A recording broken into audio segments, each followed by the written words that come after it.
നല്ലവൻ, എല്ലാം എല്ലാം നന്മയ്ക്കായി മാറ്റും സ്നേഹിതൻ. കാൽവരിയിൽ എൻ്റെ ശിക്ഷയേറ്റ രക്ഷകൻ, തുല്യമില്ല സ്നേഹത്തെ വാഴ്ത്തിടുന്നു ഞാൻ. എൻ്റെ യേശു എന്നും എനിക്കെത്ര നല്ലവൻ, എല്ലാം എല്ലാം നന്മയ്ക്കായി മാറ്റും സ്നേഹിതൻ. കാൽവരിയിൽ എൻ്റെ ശിക്ഷയേറ്റ രക്ഷകൻ, തുല്യമില്ല സ്നേഹത്തെ വാഴ്ത്തിടുന്നു ഞാൻ. യേശു എത്ര നല്ലവൻ, എന്നേശു എത്ര നല്ലവൻ, എന്നുമെന്നും നടത്തുവാൻ മതിയായവൻ. യേശു എത്ര നല്ലവൻ, എന്നേശു എത്ര നല്ലവൻ, എന്നുമെന്നും നടത്തുവാൻ മതിയായവൻ.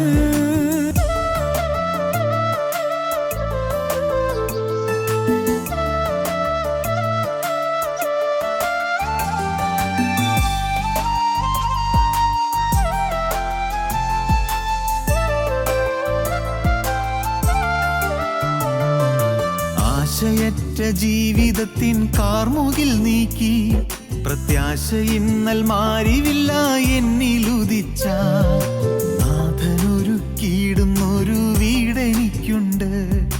കാണുമെൻ്റെ പ്രിയരെ ആ സ്നേഹതീരത്തിൽ. ആശയറ്റ ജീവിതത്തിൻ കാർമുകിൽ നീക്കി, പ്രത്യാശ ഇന്നൽ മാറിവില്ല എന്നിലുദിച്ച നാഥനൊരുക്കിയിടുന്നൊരു വീടെനിക്കുണ്ട്.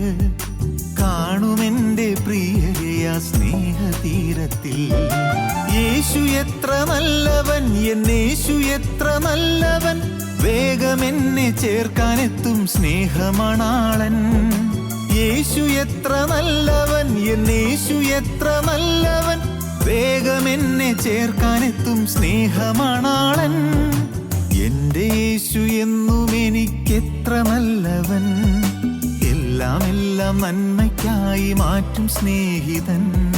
കാൽവരിയിൽ എൻ്റെ ശിക്ഷയേറ്റ രക്ഷകൻ, തുല്യമില്ല സ്നേഹത്തെ വാഴ്ത്തിടുന്നു ഞാൻ. യേശു എത്ര നല്ലവൻ, എന്നേശു എത്ര നല്ലവൻ, എന്നുമെന്നും നടത്തുവാൻ മതിയായവൻ. യേശു എത്ര നല്ലവൻ, എന്നേശു എത്ര നല്ലവൻ, അന്ത്യത്തോളം വഹിക്കുവാൻ മതിയായവൻ. യേശു എത്ര നല്ലവൻ, എന്നേശു എത്ര നല്ലവൻ, ക്രൂശിലെനിക്കായി മരിച്ച നല്ല ഇടയൻ.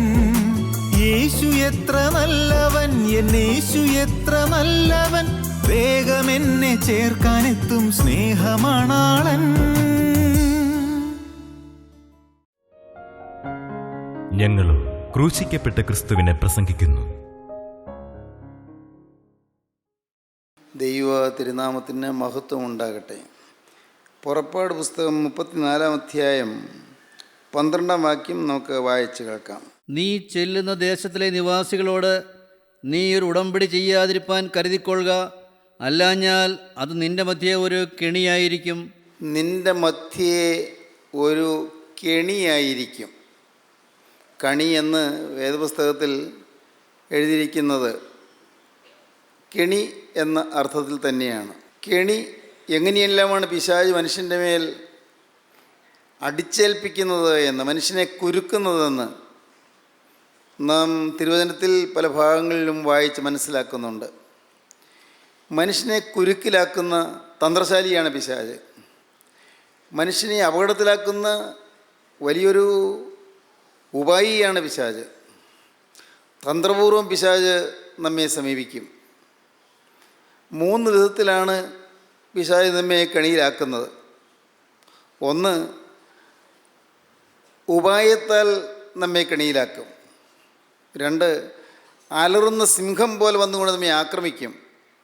3, വെളിച്ച ദൂതൻ്റെ വേഷത്തിൽ നമ്മെ വശീകരിക്കും. അപ്പോസ്തലനായ പൗലോസ് കൊരിന്ത്യർക്ക് എഴുതിയ 2-ാമത്തെ ലേഖനം 11-ാം അധ്യായം 2-ാം വാക്യം വായിക്കുമ്പോൾ കാണാം, ഞാൻ ക്രിസ്തു എന്ന ഏകപുരുഷനെ നിങ്ങളെ നിർമ്മല കന്യയായി ഏൽപ്പിപ്പാൻ വിവാഹം നിശ്ചയം ചെയ്തിരിക്കുന്നു. എന്നാൽ സർപ്പം ഹവ്വായെ ഉപായത്താൽ ചതിച്ചതുപോലെ നിങ്ങളുടെ മനസ്സ് ക്രിസ്തുവിനോടുള്ള ഏകാഗ്രതയും നിർമ്മലതയും വിട്ട് വഷളായി പോകുമോ എന്ന് ഞാൻ ഭയപ്പെടുന്നു. സർപ്പം ഹൗവായെ ഉപായത്താൽ ചതിച്ചതുപോലെ. ഉപായം, തന്ത്രശാലിയാണ് പിശാച്, തന്ത്രശാലിയാണ്, ഉപായിയാണ്. വളരെ സൂക്ഷ്മതയോടെ കരുനീക്കങ്ങൾ നടത്തി നമ്മെ വീഴിക്കും. നാം അറിയുകയില്ല കെണി വരാൻ പോകുന്നുവെന്ന്, നാം അറിയുകയില്ല കുടുക്കിൽപ്പെടാൻ പോകുന്നുവെന്ന്. പക്ഷേ വളരെ തന്ത്രപൂർവം പിശാച് നമ്മെ സമീപിക്കുകയും നമ്മെ കുരുക്കിലാക്കുകയും ചെയ്യും. ഉപായത്താൽ പിശാച് നമ്മെ വഞ്ചിക്കും. രണ്ടാമത്തേത് അപ്പോസ്തലനായ പത്രോസ് എഴുതിയ 1-ാമത്തെ ലേഖനം 5-ാം അധ്യായത്തിലാണ്. ഉണർന്നിരിപ്പീൻ, നിങ്ങളുടെ പ്രതിയോഗിയായ പിശാച് അലറുന്ന സിംഹം എന്ന പോലെ ആരെ വിഴുങ്ങേണ്ടു എന്ന് തിരിഞ്ഞ് ചുറ്റി നടക്കുന്നു. ഉണർന്നിരിപ്പീൻ.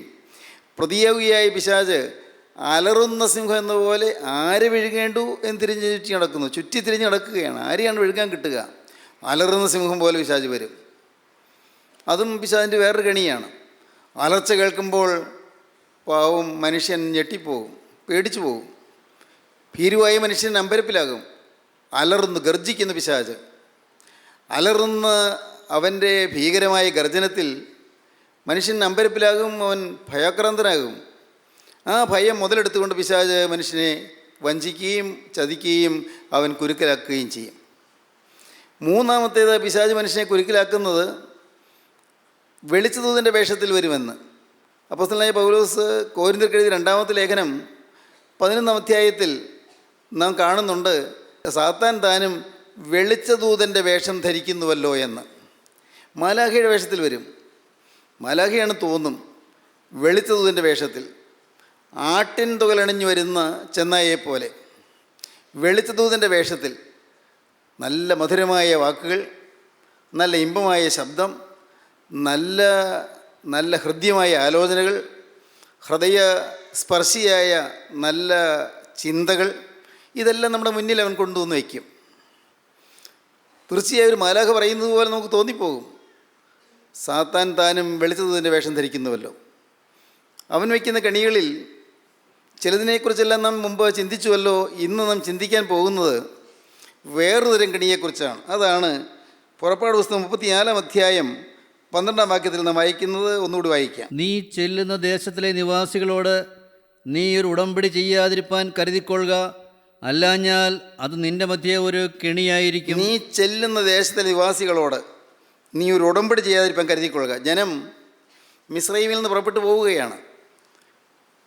ആ ഇസ്രായേൽ ജനം, ദൈവജനം, ഈജിപ്തിലെ ആ മനോഹരമായ ദേശത്തിൻ്റെ ഭംഗിയെല്ലാം ആസ്വദിച്ച് കഴിഞ്ഞിരുന്ന ജനം കുറേ വർഷങ്ങളായി യാതനയായിപ്പോയിരുന്നു, അടിമത്തത്തിലായിപ്പോയിരുന്നു. അന്നത്തെ ഈജിപ്തിലെ രാജാവ് അവരെ ഞെരുക്കുകയും അധിപതികൾ അവരെ പീഡിപ്പിക്കുകയും ചെയ്തു. അവർ അതിവേദനയോടെ നൊന്ന് ഞരങ്ങി കരഞ്ഞുകൊണ്ടിരുന്നു. ദൈവം അവരുടെ നിലവിളി കേട്ടു. ഈജിപ്തിൽ നിന്ന് ദൈവം അവരെ പുറപ്പെടുവിച്ചു. അവരെ മരുഭൂമിയിൽ കൂടി നടത്തി. ചെങ്കടൽ 2 ഭാഗത്തേക്കുമായി പിരിഞ്ഞു. ചെങ്കടൽ നടുവിൽ കൂടി മനോഹരമായൊരു വഴിയൊരുക്കി. ജനം മരുഭൂമിയിൽ കടന്നു. മരുഭൂമിയിൽ കൂടി അവരെ കനാനെ ലക്ഷ്യമാക്കി, പലസ്തീനെ ലക്ഷ്യമാക്കി നടക്കുകയാണ്. വലിയൊരു മുന്നേറ്റമായിരുന്നത്. ഇസ്രായേൽ ജാതിയുടെ വലിയൊരു മുന്നേറ്റം, വലിയൊരു യാത്രയായിരുന്നു. വലിയൊരു കൂട്ടം ജനം, 600,000 പേരാണ്, 6 ലക്ഷം പേരാണ് പുറപ്പെട്ടത്. പുരുഷന്മാർ തന്നെ, പ്രായപൂർത്തിയായ പുരുഷന്മാർ തന്നെ 6 ലക്ഷം എന്ന് പറയുമ്പോൾ ഏതാണ്ട് സ്വാഭാവികമായും 20 ലക്ഷത്തിലേറെ ആളുകളുണ്ടെന്ന് ഒരു വിധത്തിൽ ഊഹിക്കാം നമുക്ക്. പ്രായപൂർത്തിയായ പുരുഷന്മാർ തന്നെ 6 ലക്ഷം പേരുണ്ടായിരുന്നു. ഈ 20 ലക്ഷം പേരിങ്ങനെ പോവുക എന്ന് പറയുന്ന വിശാലമായ മരുപ്പറമ്പിൽ കൂടി ജനം പോവുക എന്ന് പറയുന്ന നിസ്സാര കാര്യമല്ല. ജനം പോകുന്നത് ഒരു നല്ല സ്വപ്നം മനസ്സിൽ പേറിക്കൊണ്ടാണ്. അവരെ നയിക്കുന്ന മോശെ അവരോട് പറഞ്ഞു, നിങ്ങൾക്ക് വളരെ ഫലഭൂയിഷ്ടമായ പ്രദേശങ്ങൾ തരാൻ പോവുകയാണ്. ഈ മരുഭൂമി താൽക്കാലികമാണ്, ഇതെല്ലാം കഴിയും. നിങ്ങൾക്ക് പാലും തേനും ഒഴുകുന്ന കനാൻ നിങ്ങൾക്ക് ലഭിക്കും. ഈജിപ്തിലെ യാതന വേണ്ട, അടിമത്തം വേണ്ട. മരുഭൂമിയിലെ ഊഷരമായ ആ ചൂടിൻ്റെ യാതന വേണ്ട, ദുരിതം വേണ്ട. നിങ്ങൾക്ക് വളരെ സന്തോഷമായും സൗഭാഗ്യമായും നല്ല ഊർജ്ജസ്വലതയോടെ ജീവിക്കാൻ പറ്റിയ കനാൻ നിങ്ങളുടെ മുന്നിൽ കിടക്കുന്നു. അങ്ങോട്ടാണ് നിങ്ങളെ നയിക്കുന്നത്. നിങ്ങൾ ഇപ്പോഴത്തെ പ്രയാസം കണക്കാക്കേണ്ട ഒരു കനാൻ നിങ്ങളുടെ മുന്നിലുണ്ട്. പലസ്റ്റൈനിലേക്ക് പോവുകയാണ്. അങ്ങനെ പോകുമ്പോൾ മോശയ്ക്ക് ദൈവം ഒരു അരുളപ്പാട് കൊടുത്തു. ഈ ജനത്തിന് സംഭവിക്കാനിടയുള്ള ഒരു വലിയ അനർത്ഥം ഞാൻ മുൻ കാണുന്നു. ദൈവം പറയുകയാണ്, ജനത്തിന് സംഭവിക്കാൻ പോകുന്ന വലിയൊരു ദുരന്തം ഞാൻ കാണുന്നു. ഈ ജനം മരുഭൂമിയിൽ പട്ടുപോകാൻ സാധ്യത കാണുന്നു. മരുഭൂമിയിൽ തീർന്നു പോകാൻ സാധ്യത കാണുന്നു. കാരണം ഈ ജനം പൈശാചികൻ്റെ കെണിയിൽ പെട്ടുപോകാൻ സാധ്യത കാണുന്നു. ഏതാണ് കെണി? ഈ ജനത്തിൻ്റെ ഇടയിലേക്ക് അവരാരാധിക്കുന്ന സത്യദൈവത്തെ അല്ലാതെ മറ്റു ചില ആരാധനാ സമ്പ്രദായങ്ങൾ കടന്നുകൂടാൻ സാധ്യത കാണുന്നു. അവിടെ അവർ ചെല്ലുന്ന ദേശത്ത് പലസ്റ്റൈനിലെത്തിയതിന് ശേഷവും അവിടെ ഹിവ്യരുണ്ട്, യബൂസ്യരുണ്ട്, കനാന്യരുണ്ട്, പെരിസ്യരുണ്ട്, ഹിത്യരുണ്ട്, അമോര്യരുണ്ട്, മൊവാബ്യരുണ്ട്, ഇങ്ങനെ അനേകം ജാതികൾ അവിടെയുണ്ട്. അവരുടെ കൂടെ ഇവർ അധിവസിക്കുകയും അവരുടെ പുത്രീപുത്രന്മാരെ വിവാഹം കഴിക്കുകയും അങ്ങനെ ജാതികളോട് ഇടകലരുകയും ചെയ്യാനൊരു സാധ്യത കാണുന്നു. തന്മൂലം ആ ഹിവ്യരുടെയും യബൂസ്യരുടെയും കനാന്യരുടെയും അമ്മോന്യരുടെയും മറ്റും സംസ്കാരം ഇവരിലേക്ക് പകരാനും ഇവർ അവരുടെ ആത്മീക സംസ്കാരത്തിന് ക്ഷതം പറ്റാനും ഞാൻ കാരണം കാണുന്നു, സാധ്യത കാണുന്നു. ദൈവം പറഞ്ഞു, അതാണ് പറഞ്ഞത്, നീ ചെല്ലുന്ന ദേശത്തിലെ നിവാസികളോട് നീ ഒരു ഉടമ്പടി ചെയ്യാതിരിപ്പാൻ കരുതിക്കൊള്ളുക, അല്ലാഞ്ഞാൽ അത് നിൻ്റെ മധ്യേ ഒരു കെണിയായിരിക്കും.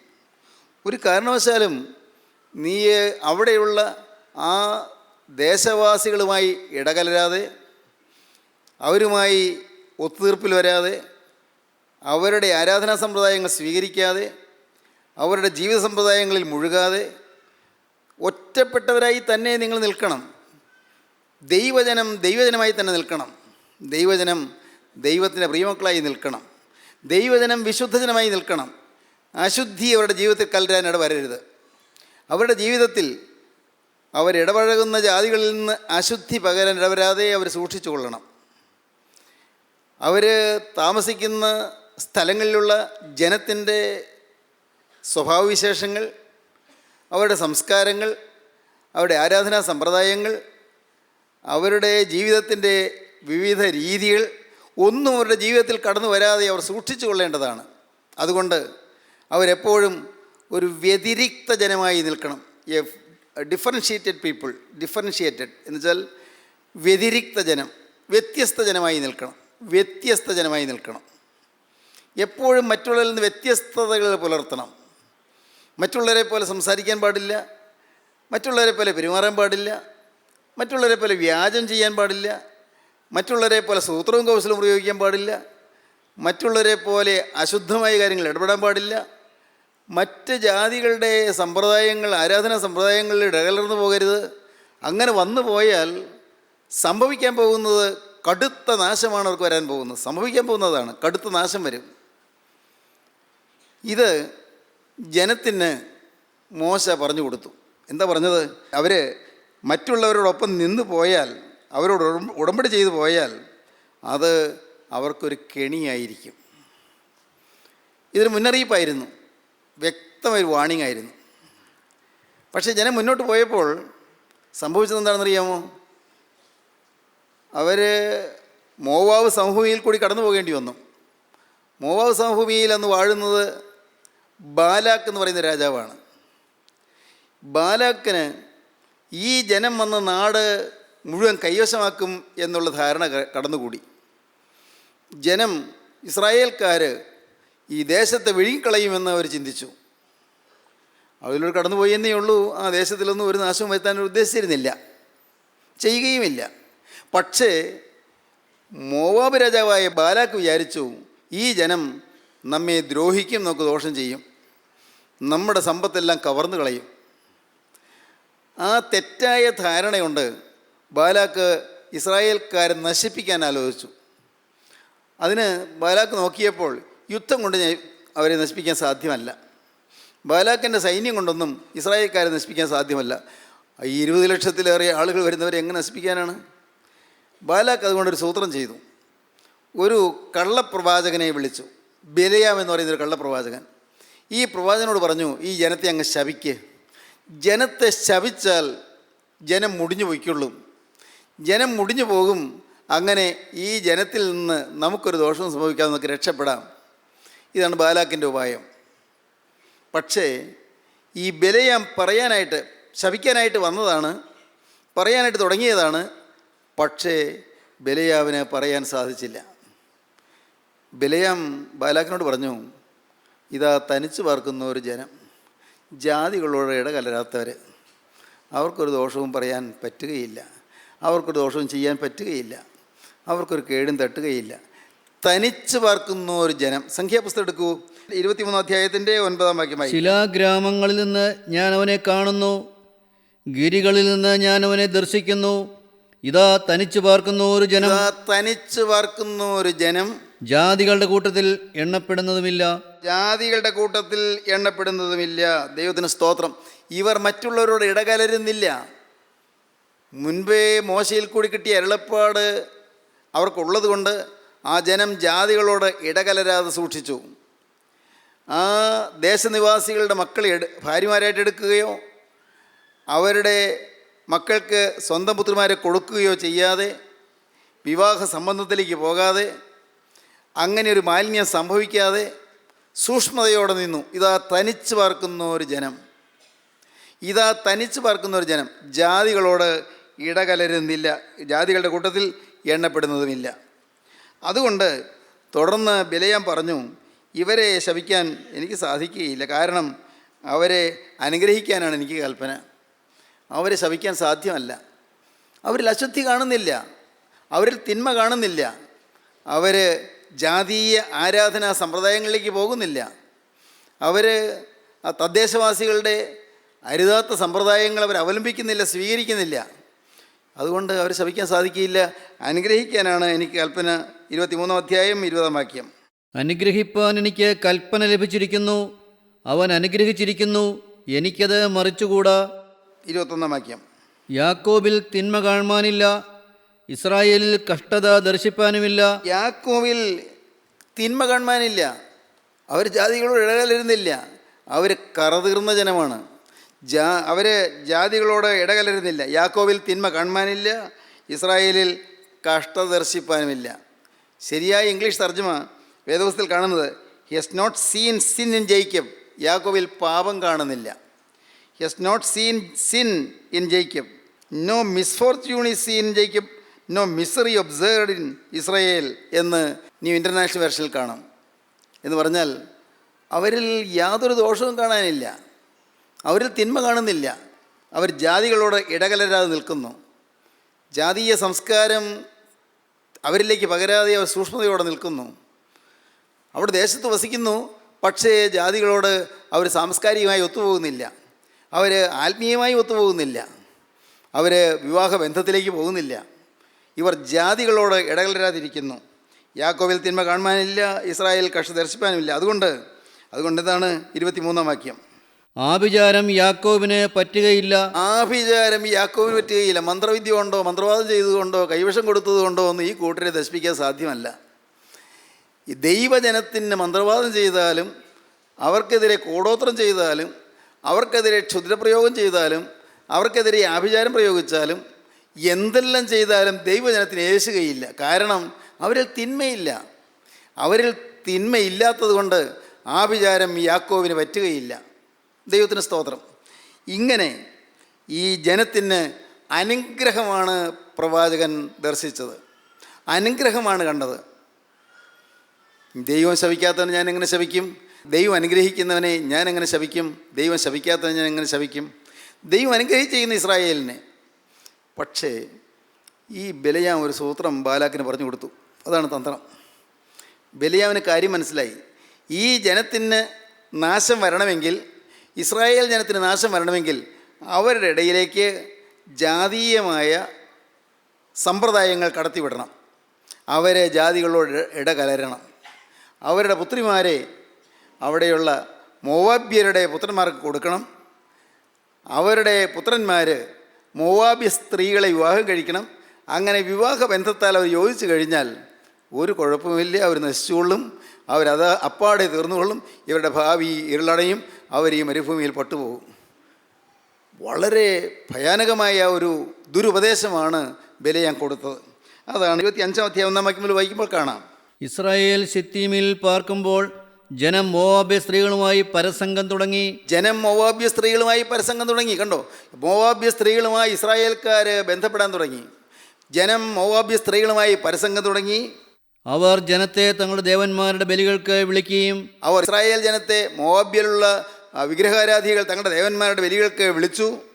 ജനം ഭക്ഷിച്ച് അവരുടെ ദേവന്മാരെ നമസ്കരിക്കുകയും ചെയ്തു. ഇസ്രായേൽക്കാർ ഭക്ഷിച്ചു, അവർ കൊടുത്തതായ ഭക്ഷണം കഴിച്ചു, അവരുടെ ദേവന്മാരെ ആരാധിച്ചു. ഇസ്രായേൽ ബാൽപെയറിനോട് ചേർന്നു. തന്മൂലം ഇസ്രായേലിന് കളങ്കം പറ്റി. ഇസ്രായേൽ വിഗ്രഹാരാധികളോട് ചേർന്നു, ബാൽപെയോറിനോട് ചേർന്നു. യഹോവയുടെ കോപം ഇസ്രായേലിന് നേരെ ജ്വലിച്ചു. ദൈവത്തിൻ്റെ കോപം ജ്വലിച്ചു, ഇസ്രായേൽക്കാർക്ക് നാശം വന്നു. ദൈവത്തിന് സ്തോത്രം. കെണി വന്ന് പിടഞ്ഞു. വളരെ ഗൗരവമേറിയൊരു കാര്യം നിങ്ങളുടെ ശ്രദ്ധയിൽപ്പെടുത്താനാണ് ഈ പശ്ചാത്തലത്തിലുള്ള ഈ കാര്യങ്ങൾ നിങ്ങളുടെ ശ്രദ്ധയിൽ കൊണ്ടുവന്നത്. ദൈവത്തിന് സ്തോത്രം. ദൈവമക്കളെപ്പോഴും അവിശ്വാസികളുമായി ആന്തരികമായി വേർപെട്ട് നിൽക്കണം. അവിശ്വാസികളുമായി ഒത്തൊരുമിച്ച് പോകാമെന്ന് കരുതരുത്. അവിശ്വാസികളുമായി ഒത്തൊരുമിച്ച് പോകാമെന്ന് വിചാരിച്ചാൽ കാര്യം നമ്മുടെ ഉദ്ദേശം നല്ലതായിരിക്കും. അവരെയും കൂടി രക്ഷിക്കാമല്ലോ, അവരെയും കൂടി കർത്താവിൻ്റെ വചനത്തിലേക്ക് കൊണ്ടുവരാമല്ലോ എന്നൊക്കെ ആയിരിക്കും, നല്ല സതുദ്ദേശമായിരിക്കാം. പക്ഷേ അപകടം പതിയിരിക്കുന്നു. വളരെ സൂക്ഷ്മതയോടെ കൈകാര്യം ചെയ്യേണ്ട ഒരു വിഷയമാണത്. വളരെ സൂക്ഷ്മതയോടെ. അവിശ്വാസികളും വിശ്വാസികളും തമ്മിൽ ഇണയല്ല പിണ കൂടരുത്. അവിശ്വാസിയും വിശ്വാസിയുമായി ഒരു നുകത്തിന് കീഴിൽ വെച്ച് പൂട്ടരുത്. കൊരിന്ത്യർക്കെഴുതിയ 2-ാമത്തെ ലേഖനം 6-ാം അധ്യായത്തിൽ അപ്പോസ്തലനായ പൗലോസ് അത് പറയുന്നുണ്ട്. നിങ്ങൾ അവിശ്വാസികളോട് ഇണയല്ല പിണ കൂടരുത്. Don't be yoked one another with unbelievers. അവിശ്വാസിയുമായി ഒരു നുകത്തിൽ വെച്ച് പൂട്ടരുത്. Don't be yoked one another with unbelievers. അവിശ്വാസിയുമായി ഒരു നുകത്തിൽ വെച്ച് പൂട്ടരുത്. ഇല്ല, ഞാൻ മദ്യപാനം ചെയ്യില്ല, തീരുമാനിച്ചു, ശരി, തീരുമാനങ്ങളൊക്കെ എടുത്തു, ഇനി ഒരു കാരണവശാലും മദ്യം തൊടുകയില്ല തീരുമാനിച്ചു. കുറേ ദിവസങ്ങൾ അങ്ങനെ പോയി, അല്ല കുറേ മാസങ്ങൾ പോയി. അപ്പോഴാണ് ഒരു വിവാഹസ്ഥിതി വന്നത്. ഒരു വിരുന്ന് വന്നു, അവിടെ ചെന്നു. ഇല്ല, ഞാൻ കുടിക്കില്ല, ഉറപ്പാണ്. അപ്പോൾ പണ്ട് ഒരുമിച്ച് കുടിച്ചിരുന്നവർ, ബന്ധപ്പെട്ടവർ, സ്നേഹമുള്ളവരൊക്കെ വിളിച്ചു, ഇരിക്കേ, കുടിക്കണ്ട, കുടിക്കില്ലെങ്കിൽ വേണ്ട, ഇതിനെ കുടിക്കുന്നത്, കുടിക്കില്ല തീരുമാനിച്ചവർ കുടിക്കണമെന്ന് ആര് പറയും? ഇരിക്കേ, ഞങ്ങളുടെ കൂടെ ഇവിടെ ഇരിക്കാമല്ലോ, ജസ്റ്റ് ഫോർ കമ്പനി സേക്ക്, ഒന്നിരിക്കാമല്ലോ. കുഴപ്പമില്ലല്ലോ, അതൊന്നുമില്ല. പോയിരുന്നു. ഇത്തിരി കഴിഞ്ഞു, അറിയാതെ ഒരു ആകർഷണം വരുന്നു. അറിയാതൊരു ആകർഷണം. എന്തിന്? അധികം താമസിയാതെ അപകടത്തിൽപ്പെട്ടു. അതുപോലെ ഓരോ കാര്യങ്ങളും. ഈ ചീട്ടുകളി സംഘങ്ങൾ, ഞാൻ ചീട്ട് കളിക്കുക, അതൊക്കെ പണ്ടായിരുന്നു, ഇനിയില്ല. തീരുമാനിച്ചു, ഇനി അതില്ല. എൻ്റെ വേറെ പൈസയും കളഞ്ഞു, ചുമ്മാ വെറുതെ സമയം കളഞ്ഞു, വെറുതെ കുടുംബസമാധാനം കളഞ്ഞു. ഇല്ല, ഞാൻ ഇനിയില്ല തീരുമാനിച്ചു. പക്ഷേ ഒരവസരം വന്നു, കൂട്ടുകാർ നിർബന്ധിച്ചു, വേണ്ട, നീ കളിക്കുന്നില്ലെങ്കിൽ വേണ്ട. അടുക്ക ഇരിക്കരുതോ, നീയൊക്കെ അടുക്ക ഇരിക്കുന്നത് ഞങ്ങൾക്കൊരു പ്രമോദമാണ്, അതുകൊണ്ടാണ്. ഇവിടെ തൽക്കാലം നീ ഇരിക്കുക, അവിടെ ഇരിക്കുക, നമുക്കൊരുമിച്ച്, നീ കളിക്കണ്ട, ഞങ്ങൾ കളിക്കുന്നത് കാണരുതോ. കുറേ നേരം യേശുവേ സ്തുതി സ്തുതി സ്തുതി പറഞ്ഞുകൊണ്ട് സ്തുതിച്ചുകൊണ്ടിരുന്നു. ഇങ്ങനെ ഉള്ളത്തിൽ സ്തുതിച്ചുകൊണ്ടിരുന്നു. പിന്നെ കണ്ണടച്ചിരുന്നു. വലിയ ജാഗ്രതയോടെയാണ്. ഇത്തിരി കഴിഞ്ഞു, പയ്യെ കണ്ണ് ചിമ്മി തുറന്നു. പിന്നെ അറിയാതെ 2-3 ദിവസം കഴിഞ്ഞപ്പോഴേക്കും അതിലേക്ക് ഞാൻ കൂടി. ഹോസ്റ്റലിൽ വെച്ച് കൂട്ടുകാർ പറഞ്ഞു, നിനക്ക് എന്താ ഏതാണ്ട് മാറ്റം വന്നത്? ഞാൻ ജീവിതത്തിൽ ചില തീരുമാനങ്ങളെടുത്തു. എന്ത്? ഞാൻ ചില വ്യക്തമായ പ്രതിഷ്ഠ എടുത്തിരിക്കുക. ഞാൻ മാനസാന്തരപ്പെട്ടു. നിനക്ക് പറ്റിയോ അപകടം? മറ്റുള്ളവർ ചോദിച്ചു, നിനക്കും പറ്റിയോ അപകടം? 21-ാം നൂറ്റാണ്ടിൽ ജീവിക്കുന്ന നീ 19-ാം നൂറ്റാണ്ടുകാരനായി എങ്ങനെയാണ്? ഇതിൽ കുഴപ്പമൊന്നുമില്ല, ഇത് അവിടെ ഇരിക്കുക, ഒരു കുഴപ്പമില്ല. നമുക്ക് കുറച്ച് സംസാരിച്ചിരിക്കരുതോ, വേറൊന്നും വേണ്ട, അതിനൊന്നും പറയണ്ട, വേണ്ട. കുറേ നേരം ഇരുന്നു. അപ്പോഴവർ TV ഓൺ ചെയ്തു. അത് TV ഓൺ ചെയ്ത് അപ്പോഴൊരു സീരിയൽ അല്ലെങ്കിൽ ഒരു സിനിമ വരുന്നു. ആദ്യം ഇല്ല, കണ്ണടച്ചിരിക്കുകയാണ്, ഞാൻ കാണില്ല. പിന്നെ പയ്യെ കണ്ണ് തുറന്നു. കാണാൻ ആഗ്രഹമായി. എന്തിന്? മ്ലേച്ഛ ചിത്രങ്ങളിലേക്ക് ആകർഷിക്കപ്പെട്ടു. വിലപ്പെട്ട സമയവും നമ്മുടെ അന്തസ്സുറ്റ ബുദ്ധിയും പിശാചിൻ്റെ കയ്യിലേക്കായി കഴിഞ്ഞു. ഇതൊക്കെ പറയുമ്പോൾ നിങ്ങൾ ശ്രദ്ധിക്കൂ, അറിയാതെയാണ് പിശാച് കണി വയ്ക്കുന്നത്. ഒരിക്കലും നമ്മുടെ വിലയേറിയ സമയം നഷ്ടപ്പെടാൻ സമ്മതിക്കരുത്. നമ്മുടെ ബുദ്ധി വികലമാകാൻ സമ്മതിക്കരുത്. നമ്മുടെ ബുദ്ധിയിൽ മാലിന്യം സംഭവിക്കാൻ സമ്മതിക്കരുത്. പ്രത്യേകിച്ച് നിങ്ങൾ ഓർക്കൂ, ചെറുപ്പക്കാർ, കുട്ടികൾ, വിദ്യാർത്ഥികൾ, അവർ ഈ മ്ലേച്ഛ ചിത്രങ്ങൾ നിങ്ങളുടെ തലയിൽ വന്നാൽ, നിങ്ങളുടെ തലച്ചോറിൽ വന്നാൽ, അല്ല നിങ്ങളുടെ ബോധമനസ്സിൽ വന്നാൽ, അവിടെ അത് കുറച്ച് നേരം കഴിഞ്ഞിട്ടത് നിങ്ങളറിയാതെ തന്നെ നിങ്ങളുടെ ഉപബോധമനസ്സിലേക്ക് ആ ചിത്രം കടക്കും. ബോധമനസ്സിലില്ല, അത് മറന്നു പോകും. പക്ഷേ ഉപബോധമനസ്സിൽ, സബ് കോൺഷ്യസ് മൈൻഡിലേക്ക് അത് പോകും. സബ് കോൺഷ്യസ് മൈൻഡിൽ അതൊരു നെഗറ്റീവായിട്ട് അവിടെ നിൽക്കും, ഫോട്ടോയിൽ നെഗറ്റീവ് പോലെ. ഒരു സമയം വരുമ്പോൾ ഈ നെഗറ്റീവ് അത് നല്ല ചിത്രമായി നിങ്ങളുടെ ബുദ്ധിയിൽ തെളിയും. പഠിക്കാൻ പറ്റില്ല. പഠിക്കാനിരിക്കുമ്പോൾ ഉറക്കം വരുന്നു. പഠിക്കാനിരിക്കുമ്പോൾ ശ്രദ്ധ വരുന്നില്ല, ഏകാഗ്രത വരുന്നില്ല. ഇവിടെ ഈ വാക്കുകളെ കേൾക്കുന്ന എത്രയോ പേര് പഠിക്കാൻ സാധിക്കാതെ, ഹൃദയത്തിൽ ഒരു സമാധാനമില്ലാതെ, പഠിക്കാൻ പറ്റുന്നില്ല, ഓർമ്മയിൽ കിട്ടുന്നില്ല, വായിച്ചിട്ടും തലയിൽ ഇരിക്കുന്നില്ലെന്ന് പറഞ്ഞ് ഭാരപ്പെടുന്നവരുണ്ട്.